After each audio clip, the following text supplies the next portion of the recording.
Hello everyone, welcome to Target for IQ. Today is lecture 4 in this administrative law lecture series. But before starting today's topic, let's have a quick review on what are the important topics which we'll be covering in this series. Okay, so these are the important topics of administrative law: meaning and definition, writs, separation of powers, rule of law, judicial review, natural justice, delegated legislation, administrative tribunals, ombudsman, contractual liability of states, and some of the cases which are based on administrative law. Up till now, we have covered these three topics, and our today's topic is rule of law. And rest of the topics we will cover in the coming lecture. So let's start today's video, that is rule of law. So guys, rule of law क्या होता है? What is the meaning of rule of law? तो बहुत ही आसान शब्दों में हम कह सकते हैं that rule of law is the foundation of a countries legal system. किसी भी देश की जो न्यायिक व्यवस्था है, रूल ऑफ लॉ उसकी आधारभूति होती है. ठीक है. जैसे कि सरकारें हमारे देश में काम करती हैं, देश को सरकार ही चलाती है, but a government can not run on its whims and fancies. इसका मतलब क्या है?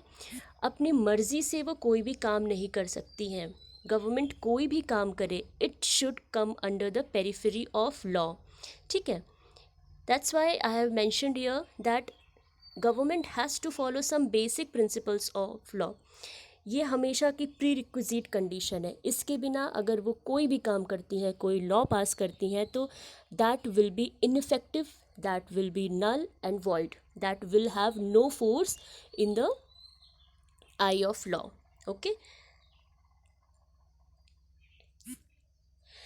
बहुत सारे ज्यूरिस्ट ने अपने अपने तरीके से रूल ऑफ लॉ को डिफ़ाइन करने की कोशिश की थी. तो मैंने उसमें से कुछ बहुत ही सिंपल पॉइंट्स को यहाँ पे कलेक्ट किया है. देखते हैं क्या है. सो रूल ऑफ लॉ को हम कह सकते हैं it is one of the basic principles of constitutional law. संवैधानिक कानून जो है उसका ये एक बेसिक प्रिंसिपल है. यानी अगर रूल ऑफ लॉ एब्सेंट है तो कॉन्स्टिट्यूशनल लॉ का कोई वजूद नहीं रहेगा. ठीक है. Next point is it is cardinal rule of democracy. Democracy जैसा हम जानते हैं कि it is the best form of a government. तो अगर डेमोक्रेसी चाहिए तो रूल ऑफ लॉ होना ही चाहिए. उसके बिना डेमोक्रेसी का कोई अस्तित्व नहीं है. अच्छा, इसका ओरिजिन हमें इंग्लिश कॉन्स्टिट्यूशन में मिलता है, बट इसकी एक्सेप्टेंस काफ़ी वाइड है. जैसे यूएस और इंडियन कॉन्स्टिट्यूशन में बहुत ही वाइडली रूल ऑफ लॉ को अप्लाई किया गया है because of its importance, because of what it gives to the citizens, what it gives to the government. Okay. So अगर आपको एक लाइन में लिखना हो कहीं पे तो आप ये चीज़ मेंशन कर सकते हो that entire basis of administrative law is the doctrine of rule of law. हम जो एडमिन लॉ पढ़ रहे हैं इसका जो बेसिस है वो ही रूल ऑफ लॉ ही है. कॉन्स्टिट्यूशनल लॉ का भी बेसिस रूल ऑफ लॉ है और एडमिनिस्ट्रेटिव लॉ का. इनफैक्ट हम देखें तो मैंने जैसे पहले मेंशन किया, कंट्री का जो लीगल सिस्टम है उसका फाउंडेशन हमें रूल ऑफ लॉ में ही मिलता है. ठीक है. ओके. अब देखते हैं कि रूल ऑफ लॉ आया कैसे, कौन थे जो इसके मेन एक्सपोनेंट्स थे.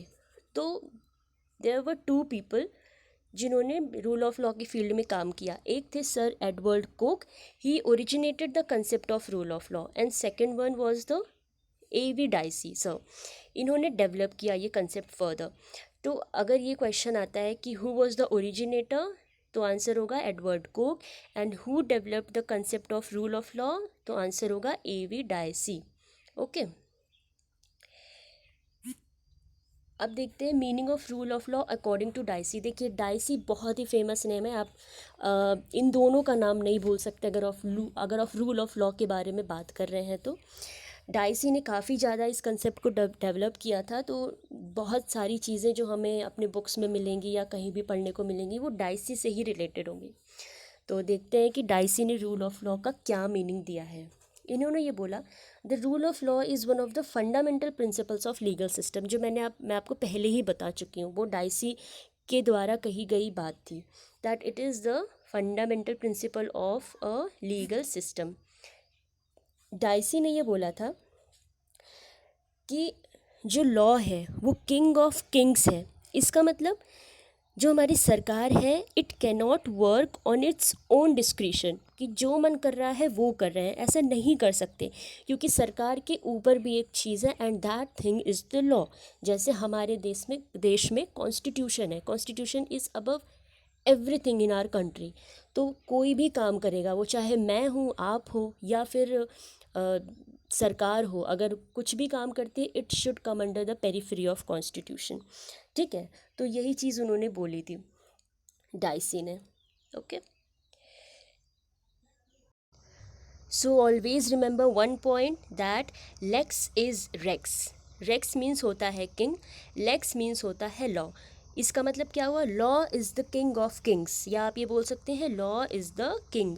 यानी एक कंट्री में, एक देश में जहाँ पे डेमोक्रेटिक फॉर्म ऑफ गवर्नमेंट है, डेमोक्रेसी एग्जिस्ट करती है, वहाँ पे अगर कोई चीज़ है जो सबसे ऊपर है तो दैट थिंग इज़ लॉ, कोई पर्सन नहीं है ना। तो ये चीज़। अब कुछ प्रिंसिपल्स देखते हैं जिन पे रूल ऑफ लॉ का कंसेप्ट बेस्ड है। तो 3 ऐसे मेन प्रिंसिपल्स हैं जो रूल ऑफ लॉ को गवर्न करते हैं। ये 3 प्रिंसिपल्स हैं supremacy of law, equality before law and pre dominance of legal spirit, जिसको कहीं कहीं पे आपको जज मेड कॉन्स्टिट्यूशन या जज मेड लॉज भी लिखा हुआ मिल जाएगा। ठीक है, तो ये बहुत ही इंपॉर्टेंट टॉपिक्स हैं गाइस, ये आपके पीटी में भी हेल्प करेंगे और मेंस में डेफिनेटली हेल्प करेंगे। इसमें से क्वेश्चन 100% आना है। अगर अच्छा क्वेश्चन पेपर सेट हुआ, जो कि होता ही है, तो डेफिनेटली क्वेश्चन इससे आएगा। तो हमारा जो पहला टॉपिक है सुप्रीमेसी ऑफ लॉ, हम देखते हैं ये क्या है। देखिए, supremacy of law is the cardinal rule of democracy. मैंने पहले भी आपको बताया था कि rule of law is also the cardinal rule of democracy. तो सुप्रीमेसी ऑफ लॉ उसी का एक प्रिंसिपल है। ठीक है, अच्छा, जब हम कार्डिनल रूल ऑफ डेमोक्रेसी बोलते हैं तो इसका क्या मतलब है? इसका मतलब ये है कि that every government must be subject to law, not law subject to the government. इसका क्या मतलब है? इसका मतलब ये है कि जो सरकार है वो कानून के अंतर्गत निहित है, कानून सरकार के अंतर्गत नहीं आता। ठीक है, यानी कि कोई सरकार अगर ये बोले कि हम कानून से ऊपर हैं तो वो गलत है, ये कभी पॉसिबल नहीं है। वो कितने भी बड़े हो जाएं, वो हमेशा कानून के नीचे ही आएंगे। ठीक है, तो इसका यही मतलब है। एक चीज़ मैंने बहुत इंपॉर्टेंट यहाँ पे मेंशन की है, ये आपके पीटी में भी पूछा जा सकता है। अगर ये क्वेश्चन आता है, who said that every government must be subject to law and not law subject to the government, तो ये कहा था वेड ने। वेड एक बहुत ही फेमस ज्यूरिस्ट थे, उन्होंने ये चीज़ कही थी। तो अगर आपके पीटी में ये लाइन आ जाती है तो आपका ये क्वेश्चन गलत नहीं होना चाहिए, प्लीज़ माइंड इट। ठीक है, जो सबसे अच्छी बात है सुप्रीमेसी ऑफ लॉ की, वो ये है कि ये एक्सक्लूड करता है एग्जिस्टेंस ऑफ आर्बिट्रेरीनेस। आप समझ ही रहे होंगे, कल सेपरेशन ऑफ पावर की क्लास में भी मैंने बताया कि आर्बिट्रेरीनेस किसी भी तरह से ठीक नहीं है, किसी भी देश के लिए, किसी भी इंसान के लिए। ठीक है, क्योंकि उसमें ना आपके राइट्स रिकॉग्नाइज्ड होते हैं, ना आप as a human being recognised होते हैं। तो जो सबसे अच्छी बात है सुप्रीमेसी ऑफ लॉ की, वो यही है कि वो एक्सक्लूड करता है आर्बिट्रेरीनेस को। Okay, so you should always remember one thing, a man may be punished for a breach of law but can be punished for nothing else। इस लाइन का मतलब ये है कि कोई भी पर्सन है, कोई भी व्यक्ति है, अगर उसने ब्रीच ऑफ लॉ किया है तो उसके सिवाय किसी दूसरी वजह से उसे पनिश नहीं किया जा सकता है। इसका मतलब अगर किसी को पनिशमेंट मिलता है तो ब्रीच ऑफ लॉ की वजह से मिल जाए, दैट इज़ फाइन। लेकिन इसके अलावा कोई दूसरा रीज़न है और उसे हम पनिश करना चाहते हैं तो हम ऐसा नहीं कर सकते। ठीक है, ये उस पर्सन के ह्यूमन राइट्स के अगेंस्ट, उसके फंडामेंटल राइट्स के अगेंस्ट चीज़ हो जाएगी। तो गाइस, जो ये सुप्रीमेसी ऑफ लॉ है, ये बेसिस तो है ही लीगल सिस्टम का, लेकिन इसे हम इस तरह से भी याद रख सकते हैं कि रूल ऑफ लॉ का सबसे सिंपलेस्ट और वाइडेस्ट मीनिंग भी है। तो अगर आपको कहीं एक लाइन में लिखना हो या कभी भी डिस्कशन में ये बताना हो कि what is rule of law, तो आप ये कह सकते हो कि where there is supremacy of law, there is rule of law. Okay. Now the next principle is equality before law. ये बहुत ही फेमस एक टॉपिक है जो कि हम सिर्फ एडमिन लॉ में नहीं पढ़ रहे हैं, हमने कॉन्स्टिट्यूशन में भी पढ़ा ही होगा. That is article 14. और गाइज ये एक ऐसी चीज़ संविधान ने हमें प्रदान की है जो इनहेरेंट पार्ट ऑफ हो गया है of humans life, of their dignity, of everything. ठीक है. तो देखो डाइसी ने क्या कहा था इक्वलिटी बिफोर लॉ से, लॉ के बारे में उन्होंने ये कहा था that there must be equality before the law and everyone should get equal protection of laws. इसमें देखिए दो चीज़ें हैं. एक है इक्वलिटी बिफोर द लॉ. ये टर्म आप याद रखना, बिफोर द लॉ. कई बार पीटी में क्वेश्चन आता है कि इक्वलिटी बिफोर द लॉ होती है या इक्वलिटी आफ्टर द लॉ या कुछ भी दे देगा. ठीक है. तो आप ये याद रखिएगा कि बिफोर टर्म है यहाँ पे.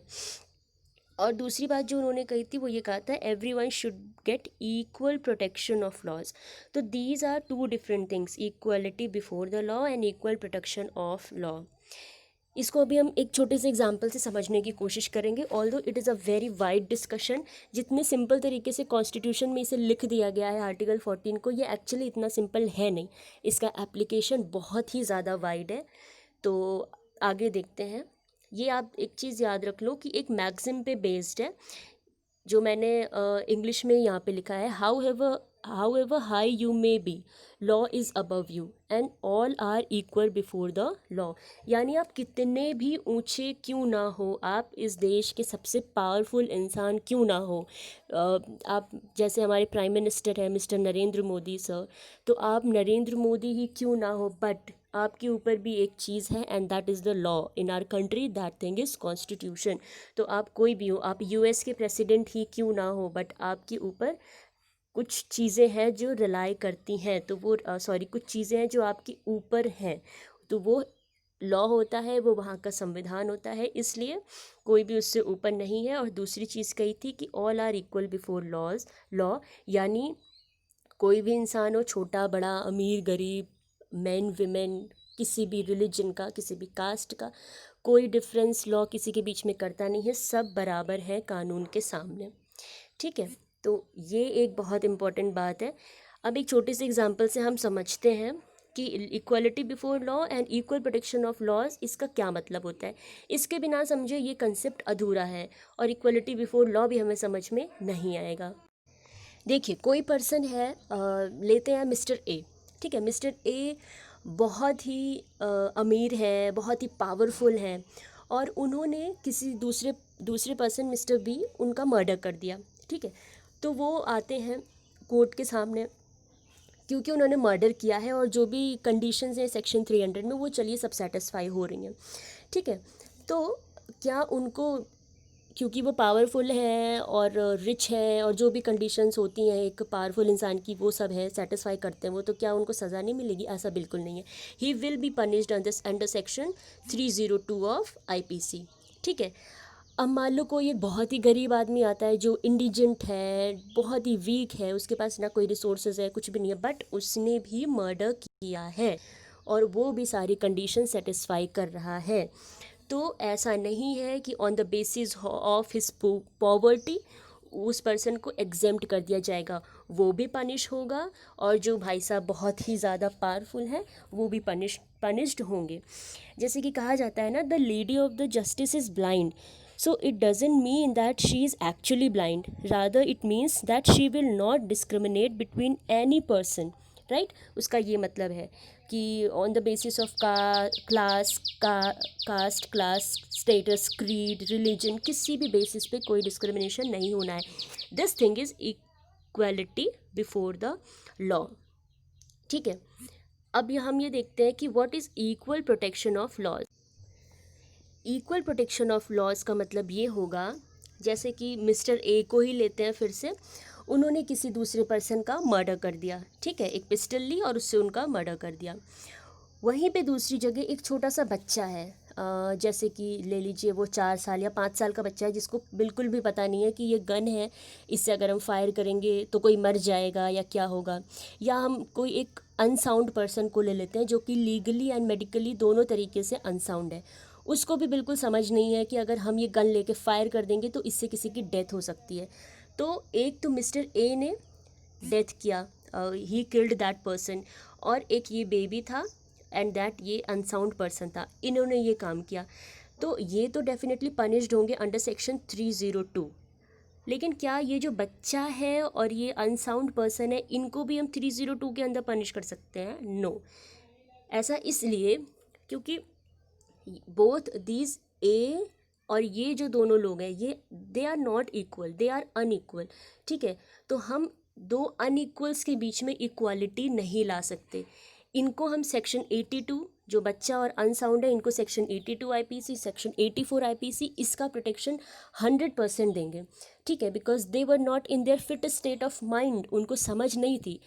दूसरी जगह जिस पर्सन को इसके बराबर समझती, उसको हम 302 के तहत पनिश कर देंगे, लेकिन उनको नहीं करेंगे।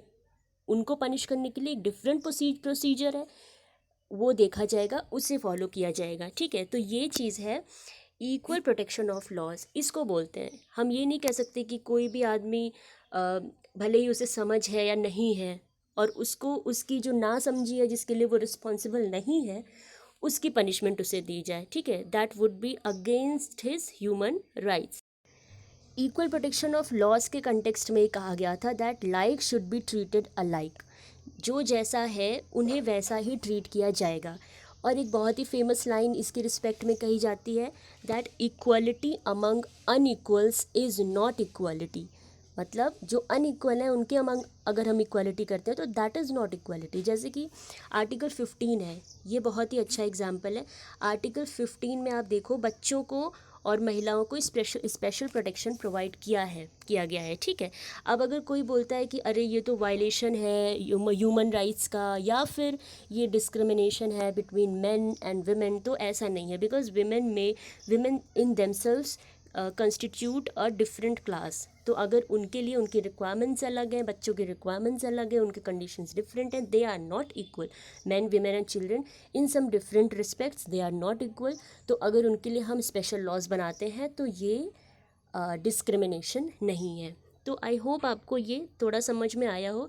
ऑल्दो ये बहुत ही वाइड डिस्कशन है, इसमें बहुत सारे एग्जांपल्स दिए जा सकते हैं, लेकिन मैंने एक सिंपल तरीके से आपको समझाने की कोशिश की। आई होप ये समझ में आया हो। अब आगे बढ़ते हैं, देखते हैं।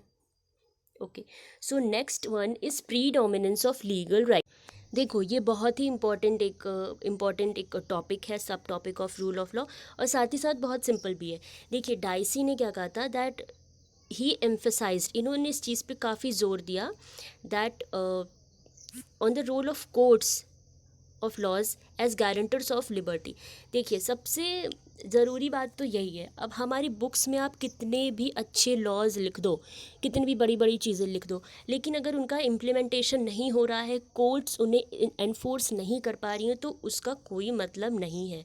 बस यही चीज़ डाइसी ने कही थी, और यही है प्रीडोमिनेंस ऑफ लीगल राइट्स। जैसे कि है लिखा है यहाँ पे, देखिए, mayor declaration of rights is not sufficient, they must be enforceable in the courts of law. ठीक है गाइज, आपने अगर पढ़ा हो, या आप में से कुछ लोगों ने अगर एमरजेंसी के टाइम को देखा हो, तो गाइज उस समय क्या हुआ था? उस समय यही हुआ था कि हमारे फंडामेंटल राइट्स जो है वो सारे के सारे सस्पेंड कर दिए गए थे, including article 21।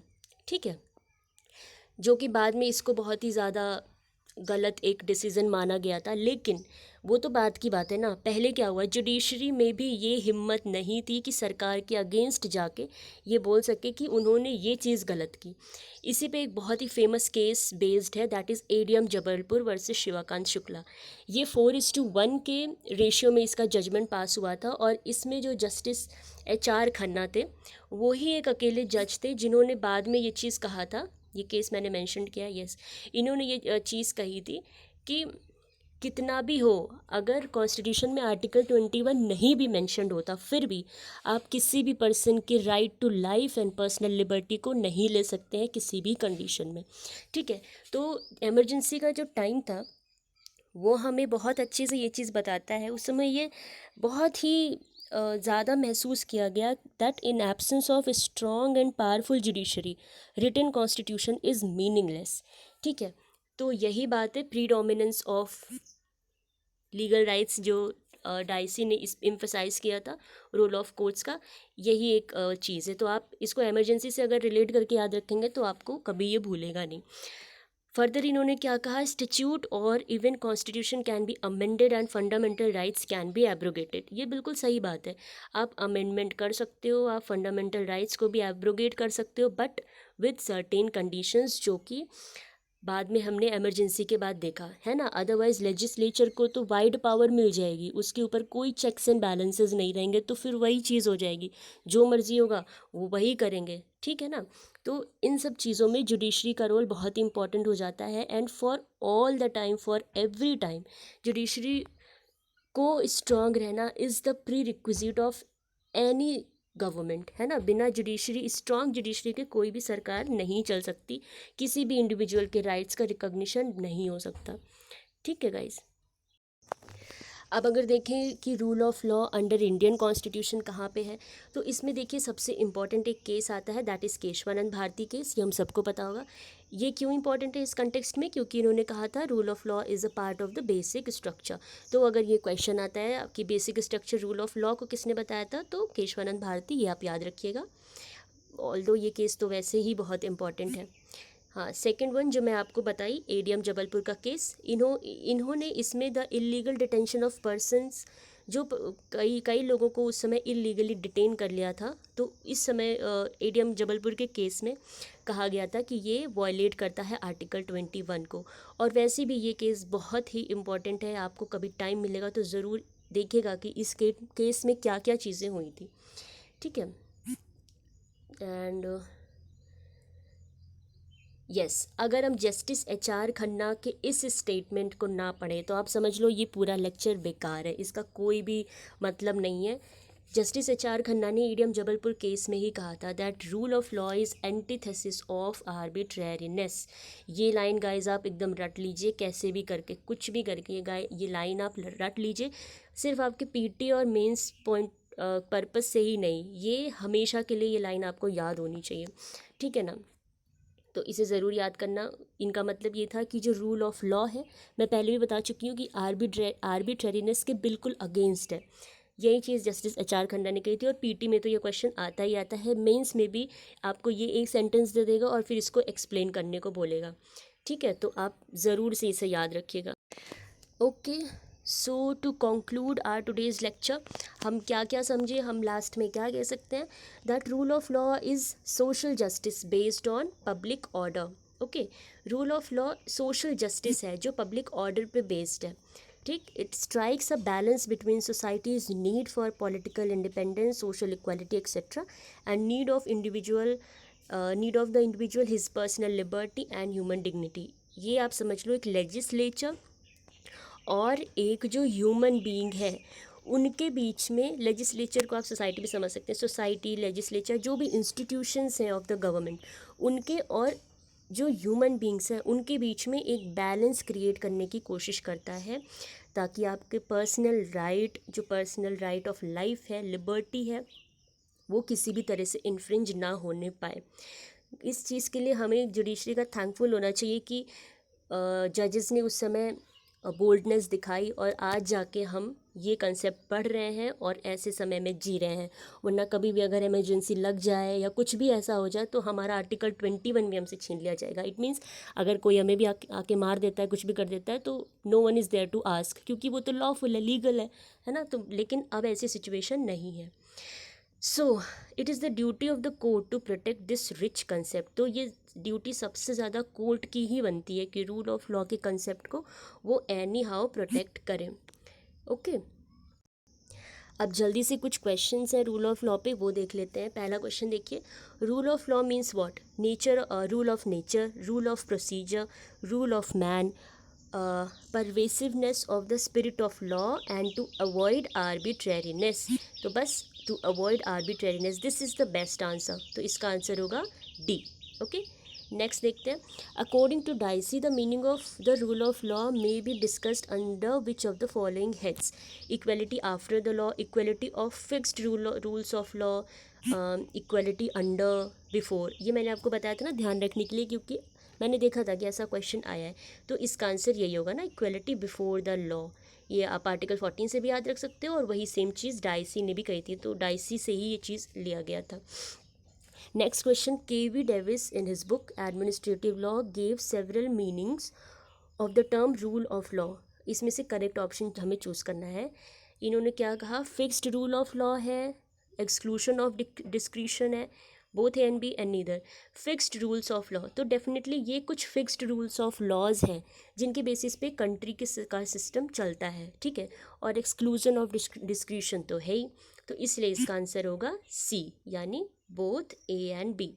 Okay, so okay, तो गाइज़ यहाँ पे ये लेक्चर हमारा ख़त्म होता है। थोड़ा सा बड़ा है बट यस, आप इसको ध्यान से देखिए और बहुत अच्छे से जो भी आपको इम्पोर्टेंट पॉइंट्स लगते हैं वो आप नोट डाउन कर लीजिए। जो चीज़ मैंने बोली है कि इसे ज़रूर याद रखिएगा, वो आप डेफिनेटली यूज़ करिएगा। कहीं ना कहीं आप ऐसे में यूज़ कर सकते हैं, आप अपने मेंस आंसर राइटिंग में यूज़ कर सकते हैं, और प्रीलिम्स में आए तो आई होप कि इसमें से जो भी मैंने पढ़ाया है इस पे बेस कर ऑन दिस बेसिस अगर कोई भी क्वेश्चन आता है तो आप उसे गलत नहीं करेंगे, ठीक है। So this is the end of the lecture. Thank you for listening. God bless you all.